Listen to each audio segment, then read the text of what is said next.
So, for example, like the pathway that makes melanin, which is the brown and the black pigment, is actually a very, very ancient pathway. And so most animals use this exact pathway, starting with tyrosine in order to do that. And then you have very specialized ones. For example, some of the pathways that make orange and red in the eyes of flies, or particular novel innovations of certain lineages of organisms. Okay, but the problem becomes slightly different if you're trying to be green or blue, right? So the short wavelengths of the rainbow. So the idea here is to do that, you need to be absorbing red light. And it's actually difficult to make organic compounds, organic molecules that are good at absorbing red light.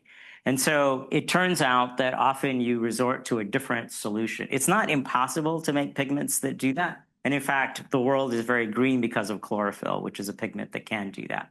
But it's unusual for biological systems to actually be able to generate pigments that can be blue or green. So instead, you turn to what's known as a structural solution. And this isn't unique to butterflies. So you see greens and blues in things like bird feathers, monkey faces, iridophores of fish, or human and blue eyes. In all of those cases, there's no blue pigment. And instead, it's a phenomena of light refraction that's creating the color. And the best way to think about this is to think about something like a soap bubble. So the soap doesn't have any color, but the bubble, of course, has all the colors of the rainbow. And the reason for that, of course, goes back to sort of basic physics, that what you're having is, in those cases, like a soap bubble, you're having light interact with the material, the thin material of a high refractive index. And so what happens is you get reflections off the top and bottom. But again, light is behaving, has wave-like properties, so you get actually constructive and destructive interference of light. And so you've got a couple things that are affecting this. So the refractive index of the media and the change in that refractive index is going to tell you how much light gets reflected off the top and bottom of the surface, okay? And then this equation, which is dependent on the angle, the thickness of the material, and the refractive index, will tell you how the wavelengths are interacting with one another. So this gives you the wavelength that undergoes maximum constructive interference. And if you take out the 1/2 term, you get the wavelengths undergoing maximum destructive interference, okay? But of course, in reality, you have a continuum of wavelengths. And so what you're going to get is this sort of reflected spectrum. And so if you have a particular thickness, you will get a spectrum, but of course, you will perceive that as a particular color based on that spectral curve. And so that, in the simplest way, is how you can create color with just a single layer. And chitin is a very good material for doing this because it has a relatively high refractive index. And then you can increase this effect by repeating the layers over and over again. Okay. So the next picture I'm going to show you is a moth. And in this moth, the only pigment color in it is black. But the moth has all the colors of the rainbow. Okay. And it can do that because each of these scales is a multi-layer of chitin and air tuned to different thicknesses. And so then you get these colors. And in this case, the scales are also very curved, so you get a very strong iridescent effect, okay? So that's a good example of that. Another great example of structural color are these blue morpho butterflies, which are common in Central and South America. So they have this incredible metallic blue color to them, okay? But again, it's a structural color. So how do they generate that? So this is actually just a normal scale, a pigmented scale. But you can see even those scales have this incredible nanoarchitecture to them. So it's all made of chitin, but there's a thin layer of chitin at the bottom called the lamina.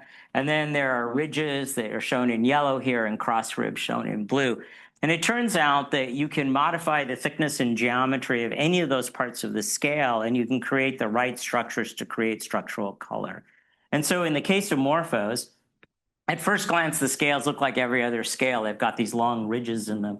But if you do a cross-section across those ridges, they're stacked up like this. And this is a 1 micron scale bar, so you get an idea of how small this is.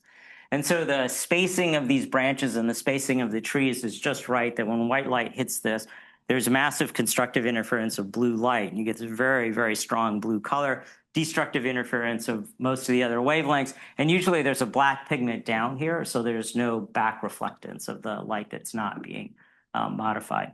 And so that gives you that strong blue color.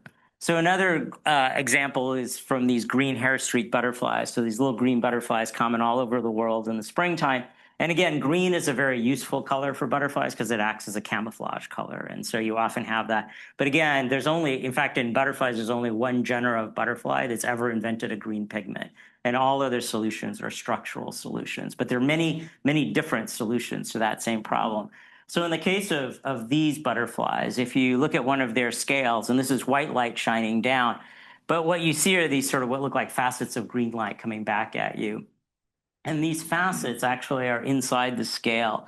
So it's this honeycomb material that's inside the scale that's doing this. But this honeycomb has a very particular shape. So it's a gyroid. So in 1970, there was a mathematician, Alan Schoen, who came up with a set of mathematical equations that define a triplet periodic surface that divides space into two non-overlapping domains. And it was, my understanding, just a set of math equations. And then people came to realize that this structure existed in the real world inside of the scale of these green butterflies. And in fact, butterflies have evolved this solution to green 3 times independently. Yeah. Why can't you just continuously adjust the spacing of the blue version to get green? You can. Okay. You can. And there are other butterflies that have done exactly that. So I think this is a classic sort of evolution thing where you can think of many solutions, but evolution doesn't really care what the solution is as long as it works. And there could be other advantages to some of these solutions, right? We can maybe talk about that later. Polarization. Yeah, and how tough it makes the scales. Like the morpho trees actually make the wings also extremely hydrophobic. So there could be advantages to doing that. So there are probably some trade-offs that we also have to think about. But this is one that again seems like a spectacular way of doing this. But it's like I said, evolved 3 times independently in butterflies. This is another butterfly that we study. It's called Papilio palinurus. And so it actually does sit like this with its wings open. And this green and black helps it blend into the shadow and the vegetation in the rainforest where it lives. And the way it makes green is quite different. So if you look at one of their scales, they look like this. So they have these dimples, and what you see is yellow and blue light, or sort of greenish yellow and blue light. And what it is that those dimples are curved, but they're a multi-layer of chitin and air. And so what happens with this geometry is that white light hits the bottom and you get constructive interference of yellow. White light that hits the sides, because of the spacing difference now at this angle, it retroreflects blue light. And so it's yellow plus blue, so that gives you green. These dimples are only 5 microns, so there's no way that you're going to see that there are 2 different colors here, so it just looks green to you. But the beauty of this system is that the blue is polarized, and they see polarized light. So the idea is that to themselves, they are not the color of the vegetation. So they can see each other against the vegetation, but their vertebrate predators would find them to be camouflaged instead as a green color.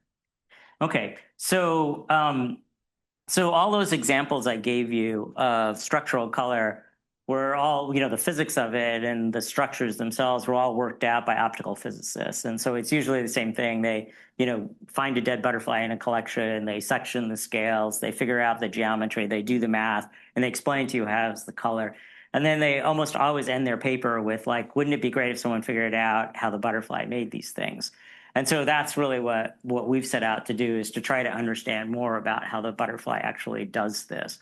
So the challenge, though, is that, as I mentioned to you, all of this is being made in the chrysalis stage. So in the caterpillar is the imaginal disc for the wing, but at that stage, there are no scales there. There's not even yet the precursor scales for the precursor cells for those scales. That's all going to form right after pupation. So all of this has to go on in the chrysalis. And of course, if you've ever looked at the chrysalis of a butterfly, one problem is you can't really see into it, right? So, observing this is a challenge. So obviously we can do, we can look at fixed material and get some understanding of some of what's going on. So these are pupal wings. So this is about a day into pupal development. And in this case, this butterfly takes about 8 days. And the scales grow very quickly. And so they tile over the wing. And the pink you're seeing here is just the membrane of the scales. But what's driving this growth is a very organized actin cytoskeleton. So this is the filamentous actin inside those scales. And so these are giant rods of actin that are being patterned that actually drive the growth. And if you use something like, if you go and depolymerize the actin, the scale will just collapse at this stage when it's growing. But then those actin filaments actually also guide the initial deposition of the chitin that goes into it. So again, here the yellow is the actin. and the pink is the chitin. And so if you look at this, what's happening is the chitin is being secreted between those rods of actin. And that could be relatively passive, that where you have the actin, you can't put in any of the secretory machinery, so that that chitin has to go in between the rods of actin. So this sets the initial spacing of those ridges. Okay, and the reason I mention this is because it actually helps us to understand a little bit about what might be happening in Palinurus. So remember, this one, the scales do this very unusual thing where they form these dimples instead of just the straight ridges. And so if you look at their scales, they have these rods of actin just like every other scale does. So there's nothing different at this stage. But in a normal scale, you would start to then secrete the chitin between this, and then you would actually start to break down the actin. And the idea is that then as you break down the actin, you can finish secreting chitin the rest of the way. That initial ridges of chitin now act as your external skeleton, and you don't need the internal one. But in these butterflies, they do something quite interesting to those green scales. So this is the membrane of that scale again. And you can maybe just barely see that the membrane is beginning to form a little bit of a dimple. But what it's done is that it's actually taken the actin, and it was straight rods, and it's reorganized it into hexagons, but only on the top surface of the scale. So the bottom surface of the scale still has rods of actin on it. So it's done that, and this is just a single cell that has done this, okay? And so we're really interested in, how does it manage to do this? How does it change these rods into hexagons? So we have there's a couple of models we can come up with, and we look to see if we could see intermediates in the pattern, right? So for example, you could imagine just making straight connections between all the rods, then pulling the whole array, and you get a hexagonal shape that way. There's also proteins like ARP23 that make angles off of existing actin rods. So, but we've never convinced ourselves that we really have an intermediate that we could see between the two, that it just seems to go from one to the other. So one of the things, of course, is as developmental biologists, we really want to be able to do live imaging too. So we've developed techniques in butterflies to be able to do that. So here we've made a window on the chrysalis, and we're looking at it right from the moment that it's pupated. So in this butterfly, again, it's about 8 days of pupal development. And you can see the wing is here and the wing veins are already there. That line you see is as the two surfaces of the wings fuse together. And now as it turns silvery is when the scales are growing. You're actually going to see a little structural color appear here. There's a bit of a bluish purple color. And then you're going to see all the pigment colors come in throughout the entire wing. So that means that now we can watch scale development the entire way. And so what we've been working on are ways, and this is a movie with Suract, to be able to actually watch the actin inside the growing scales. So you're seeing the scales at the edge of the wing, and then a little later you'll see scales in the middle of the wing starting to grow. So we can get some idea of how these actin organization events occur. And here's an individual scale, and you can see that. Obviously, we're a long way still from having the clarity we need, but there's a lot of technical challenges here because you're obviously trying to image a very large thing that's alive, and it's not cooperating very well. But, we can, in fact, see some of these things going on. So we'd love to do this with Palinurus at some point and then ask how it's actually transforming the rods into outside the pupal case? No, so we've tried that. So if we dissect out the wing disc from the pupa, if we do it at a particular stage, it's fine, and we can get actually these very beautiful little mini wings that just in tissue culture.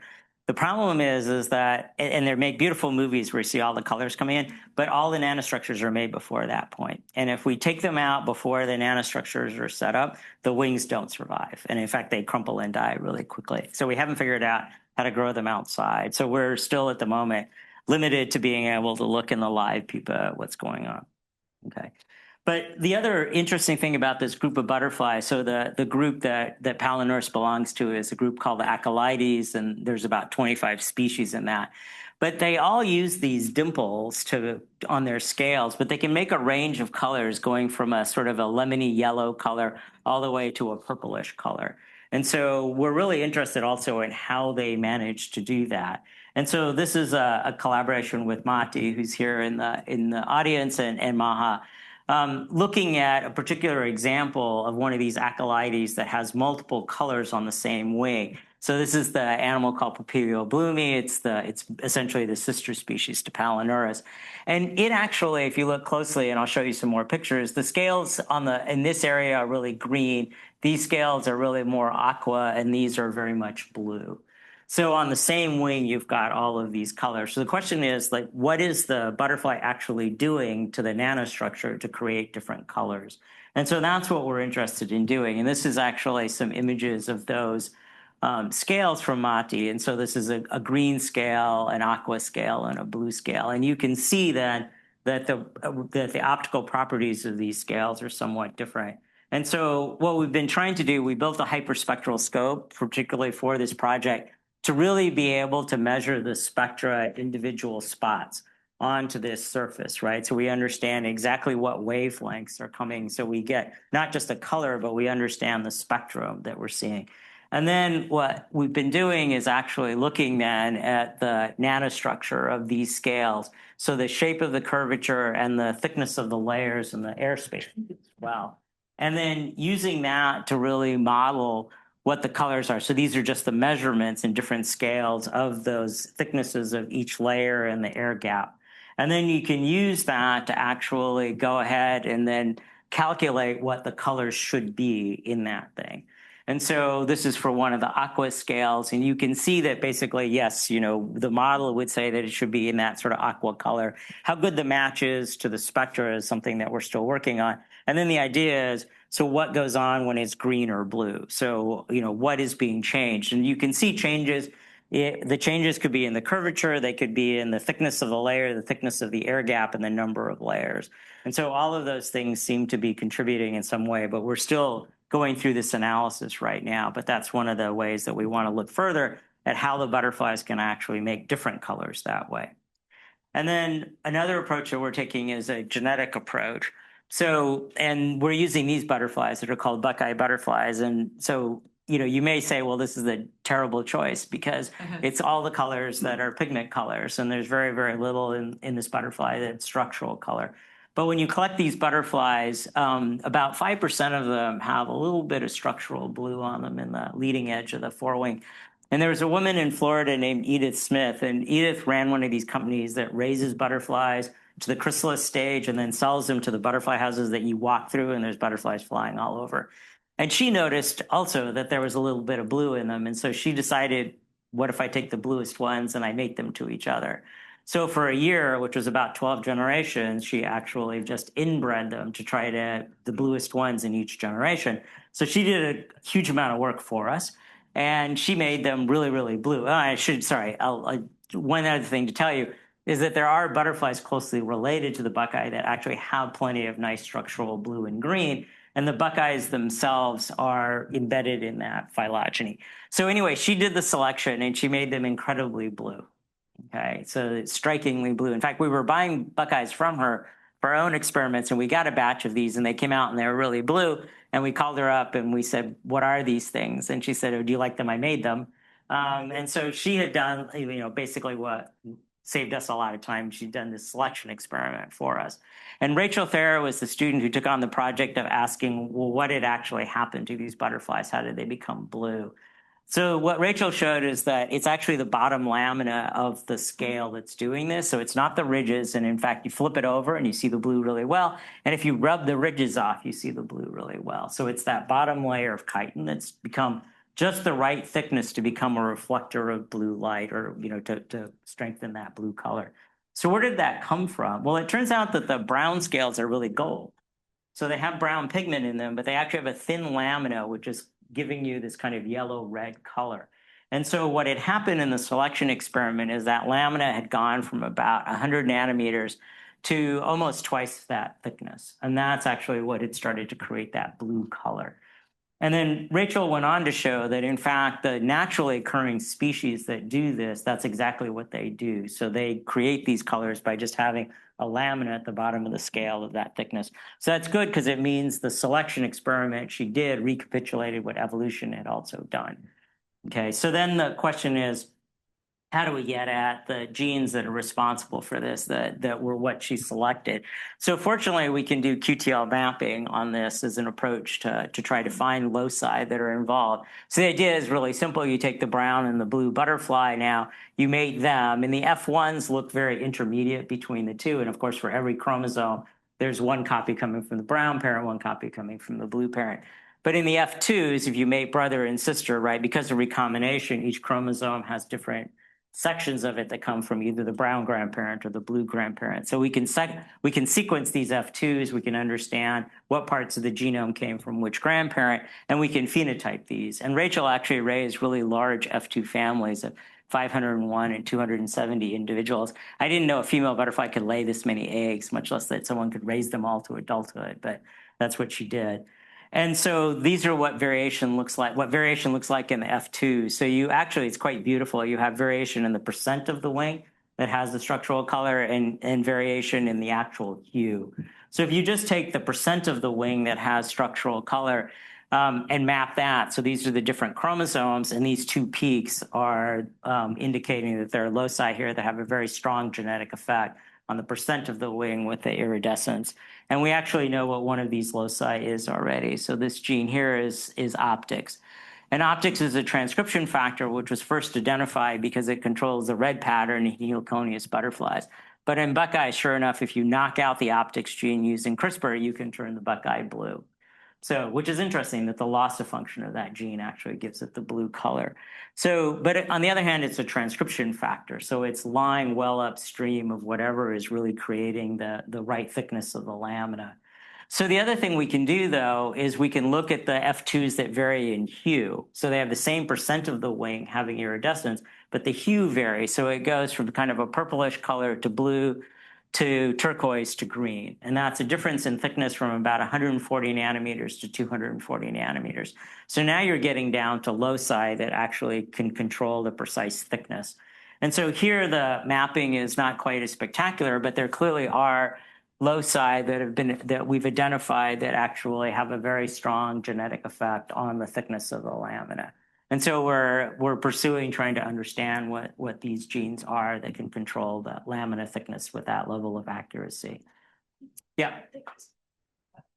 Was the only phenotype in the wing, or does this? No, there's eye phenotypes and there's all sorts of things. But the beauty with CRISPR and the butterflies is you can make small clones. You can, by chance, you can end up with just small parts of the animal being mutant. So even genes that have essential functions, you can still actually look at the wing phenotypes. Has lots of functions. Yes, lots of functions. Yeah. So not surprisingly, yeah. And in fact, the name optics implies that it does something very different for the optic system. So, and then finally, one other example of structural color that we're studying is in morphos with this butterfly Morpho Pleiades. So, and we take advantage of the fact that the females actually just have this basically very nice blue band and then black on the side of the wing. And so our approach here has been an RNA-seq approach to start with. So we can get, this is one of these butterflies that is commercially raised in Costa Rica, so it's easy for us to get. And fortunately, we have all the permits that let us import them. So we can do things like get the pupal wing, and we know that this is going to be the blue area and this is going to be the black area, and just simply start to do RNA-seq. And so we've done that. We have lots of candidate genes, the usual problem now of going through all the candidate genes and trying to figure out which ones are really relevant to the question that we're asking. But that's the approach we're taking there. And I'll just end very quickly by saying that the last thing that we actually do, which doesn't have, that we study in butterflies, it doesn't have anything to do with structural color, but it's another mechanism of predator avoidance is transparency. So many butterflies and moths have evolved to be transparent. And that's a good camouflage mechanism as well. And like I said, it evolved many times independently. So you have many butterflies and moths that have different levels of transparency. And basically any way that you can think of to be transparent, a butterfly or moth has figured out how to do. So there are some moths that actually have evolved transparent scales, which we don't really know how that works yet. But then the most common solution is actually to basically get the scales out of the way. And so, and the most common solution in that is really to just turn the scales into small bristles. And now the light can go through the wing, right? So that's great, but you may notice there's still a problem because the wing is also made of chitin. And so it has a high refractive index. So there's reflections on the wing. And so like this butterfly here is an example where it turns the scales vertically, okay? And it's transparent, but that's actually a distasteful butterfly. And so it's both unpalatable to many birds. And so it's strange that you would also be transparent at the same time. But if you see the butterfly flying, I think you understand what it's doing. So when it's in the sun, it's very, very obvious. And so it's clearly a warning coloration when it's in the sun. But as soon as it flies into the shadows, it becomes a ghost. So then there's no direct light on it and it becomes really transparent and you can't see it. But there are other butterflies that really, are just super transparent. So this is actual reflected light being put on it, but you don't see any reflection on the wing surface. So if you wear glasses, you pay a lot of money to get a coating on your glasses, right? So that they don't reflect light. So the beauty is that butterflies figured that out 50 million years ago, and they've also evolved anti-glare coating. So between the bristles, they have these even smaller nanostructures that stop any reflection off of the light. And again, they've evolved these many, many times independently. So we're really interested in what they do to make these. And one of the interesting things here is these are not made just of chitin. So they're a mixture of actually wax and chitin. And so one of the things it does is it allows a very slow refractive index change and avoids the reflection off of the surface of the wings. So that's it. And thank you very much for your time.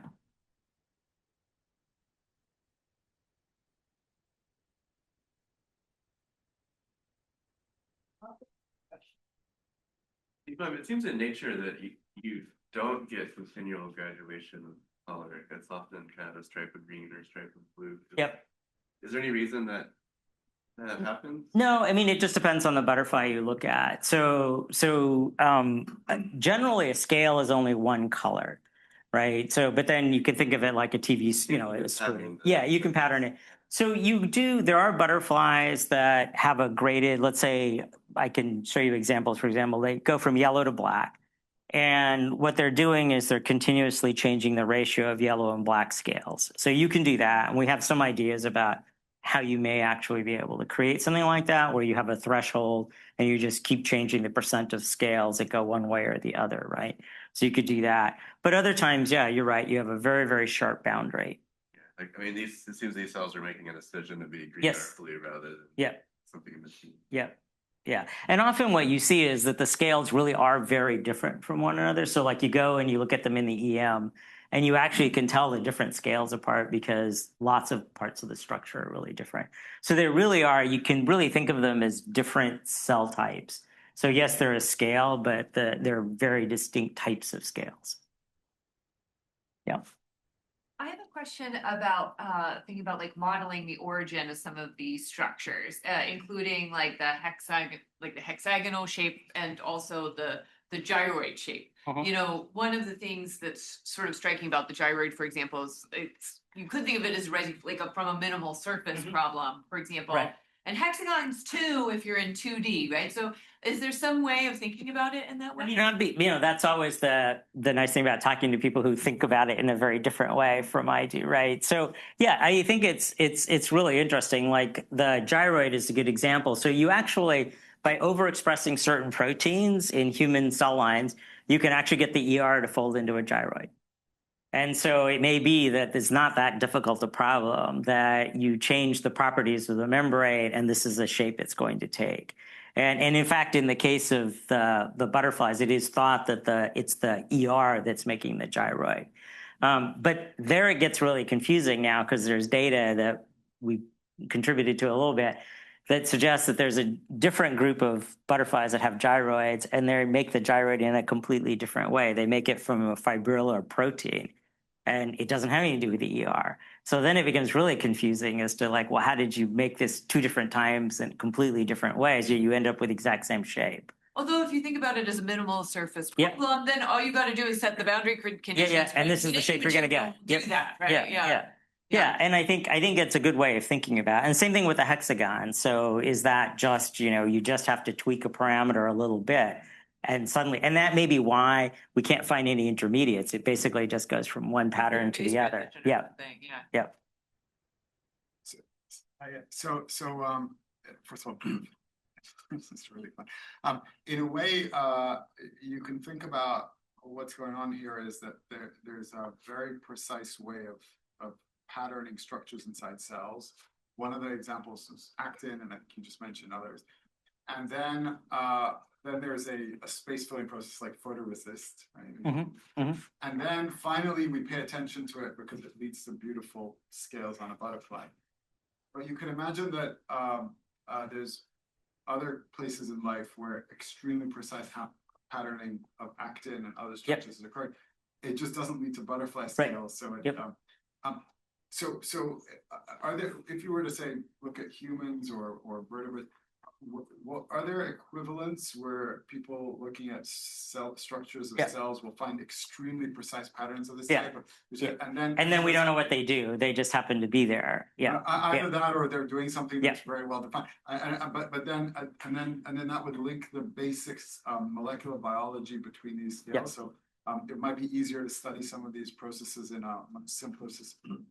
And it's definitely the case. So you can look at like there's lots of cells which then when you look really carefully in the EM, there's all these like really elaborate micro patterns on the surface. And you can see that there's underlying actin patterns that may be generating them. Whether there's any function to them is not clear, whether, the actin just ends up that way in this kind of web. And then for some reason, it also affects the overlying membrane and you get a shape. Examples?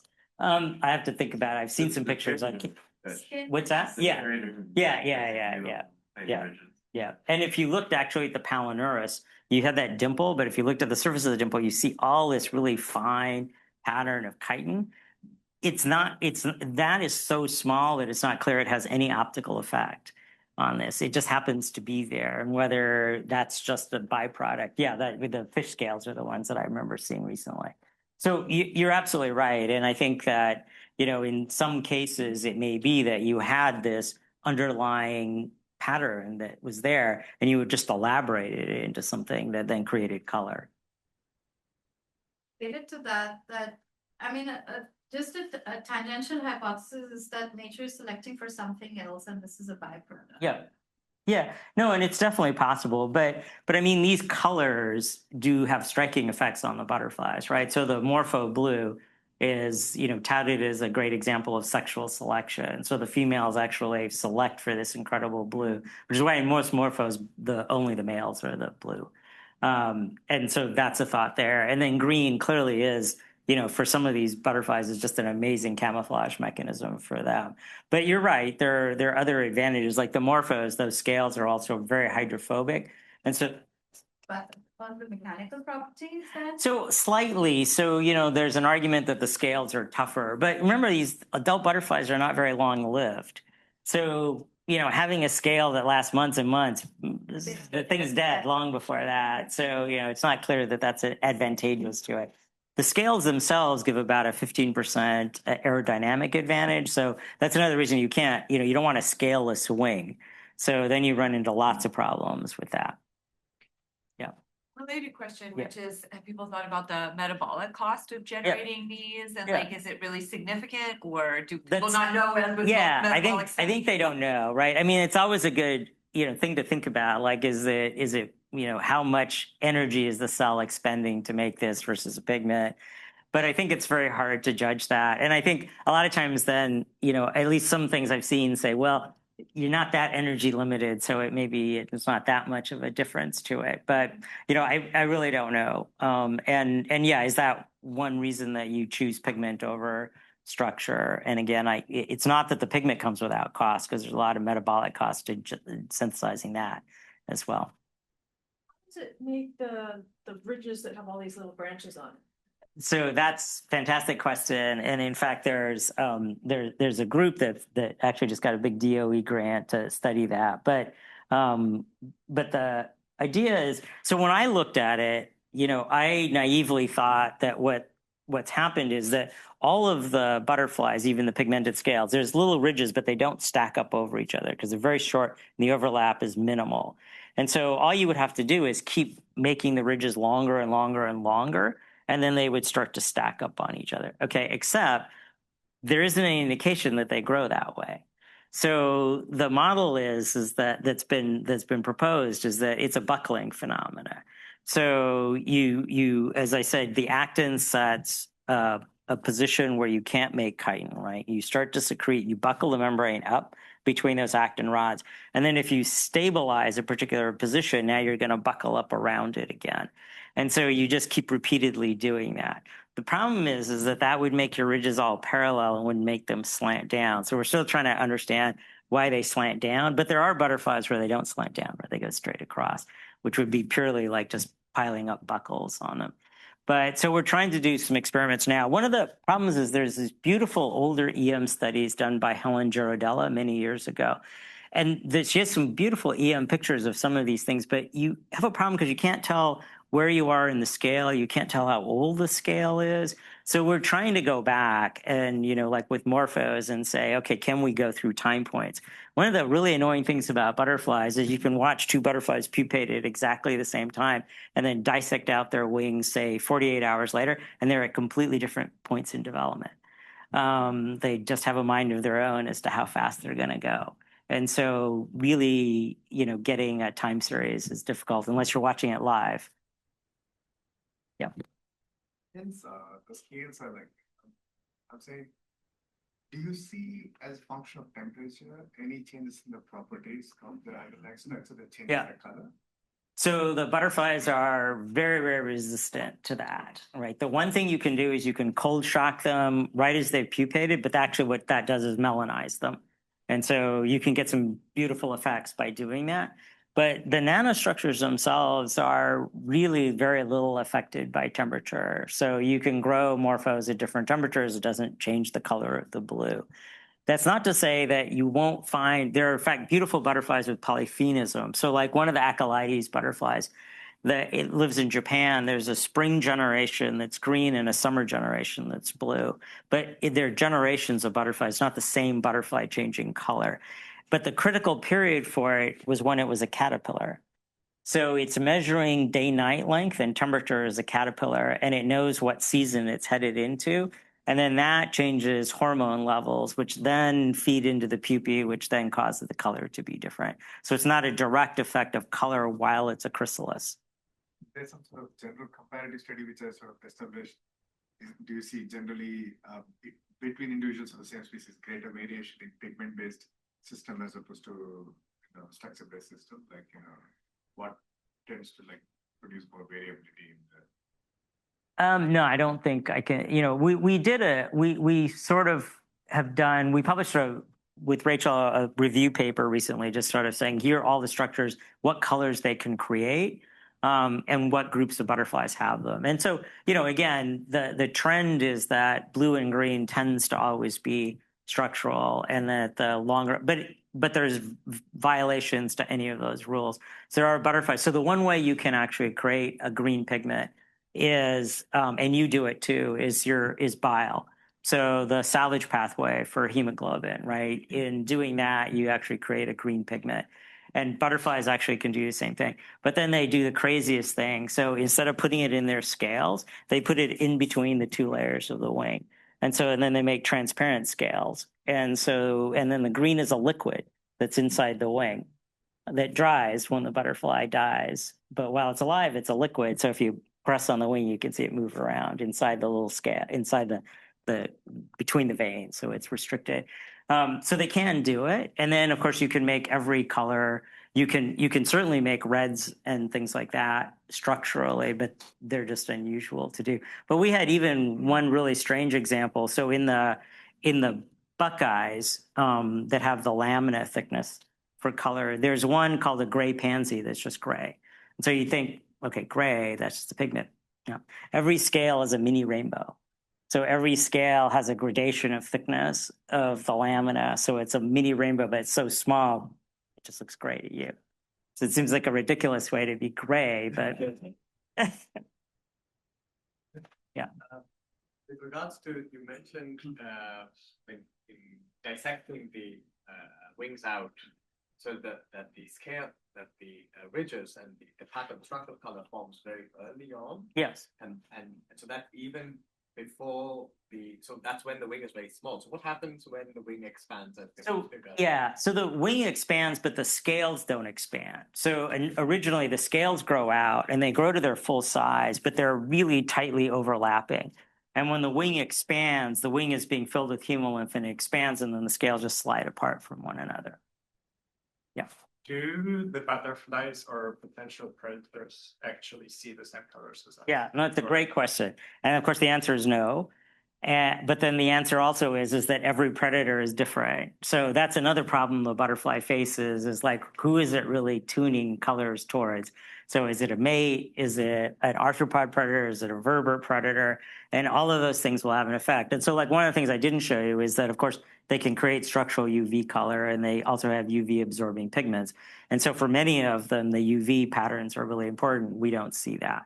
So yeah, those are all other things that are all hard to then kind of think about because I don't really know what a bird sees. And then there's many species of birds with very different color vision. Question about transparent wing. I know many insects have transparent wings, like Drosophila. Yeah. Do you see similar patterns? Well, so Drosophila, you can think of it by default. Most insects have transparent wings because they don't have scales. So their wings are transparent because they're made of chitin, and so they have an inherent transparency. But if you look at a Drosophila wing, it glares, right? It doesn't have an anti-glare coat on it. So yes, you can see through it, but in the light, you can see the wings really easily. So butterflies that are really trying to use transparency as a camouflage mechanism have to also defeat the reflection off of their surface. So they started as a butterfly with scales and had to go back, right? Yeah. Yeah. Yeah, the chrysalis is also pigmented. Why you showed Yep. green in the summer, like Yep. over Yep. caterpillars can also be green. Yep. Is that Yep. a So difference? those are generally pigments. So Sure. then it's easy to take advantage of the bile pathway and to use that to create the pigment-based color instead. It's a good question. I mean, like I said, some butterflies have actually figured out how to do it. It's just very rare for them to do it. And there may be a reason that like doing that in scales is not really optimal. How sensitive or plastic is the structure of the scales to hormone levels then? Because you mentioned that example, but is that in general within a species? Might that be sort of an example of this plasticity-led evolution in that? Yeah, so it depends on the species you're looking at, right? So there are many butterflies with polyphenism where there are multiple generations per year. And so there it's always linked to, let's say, I mean, in most cases, it ends up being the caterpillar interpreting temperature and day-night length, and then that changes hormone levels, which actually then act on the precursor cells of the scales really early on to actually change their scale type and their differentiation. But the problem you run into is that the hormones are also important for every step of moving from phase to phase of the development of the chrysalis. So untangling that from its function throughout the chrysalis is difficult. Treatments, for example. You can, but you're going to affect a lot of other things. So whether it's direct or indirect, but that's where being able to grow the wings outside the pupae, so we can do some things like that, and we can get them, like I said, as far as the pigments go coming in, that we can do in culture just fine without the rest of the pupa there. I have a question about why you might evolve, like, because already one layer is enough to get a structural color. Yeah. And yet some do something much more complicated, which is lots of layers. Yeah. And does that give you more robustness and No, like angles and all that stuff? There's all sorts of things that it gives you. One is intensity. So a lamina thickness, the intensity it's okay. I mean, like all those pictures I showed of the Buckeye things, they got to be lit pretty well to see that. Like a morpho, I mean, it's just like stunningly bright. So that structure makes, right, because when you have two waves in phase, you double the amplitude, but that looks 4 times brighter to you. And so, you can create stunningly bright. I mean, they're sort of striking because it's like they look brighter than the light hitting them. So how is that possible? But I was also, that feature is cool. I was curious because of the question about like different sorts of predators and stuff, like if it buys you other things besides intensity. Yeah. Intensity is the obvious one, but it's sort of like maybe it sort of gives you, well, one is the polarization, right? Yeah. So like in that example with Palinurus, that gives you the advantage that you can see each other, but your predators see you as being camouflaged. There are other butterflies, like there's a very beautiful birdwing butterfly that has yellow pigment. The males have this black and yellow color, and their hind wings have a big area of yellow, but then they have the nanostructures for blue. But they've made the nanostructures at an angle, very steep angle. So you only get the blue at an extreme angle to the sun. So what the males do is they only show that color when they're trying to attract a female. So the male knows, right? You know, it displays in the sun at a particular angle and flashes its hind wing. And then you get this amazing green color that you can see from far off because it's yellow plus blue together. And it looks great. But when you look at it in a collection, you don't realize that. But if you take the butterfly and you angle it at the right angle in the sun, you suddenly see this fantastic flash. And if you see them flying in the wild, you can tell they purposely do this when they want to attract a mate. And if it were a pigment, that wouldn't work. All right. Well, thank you very much.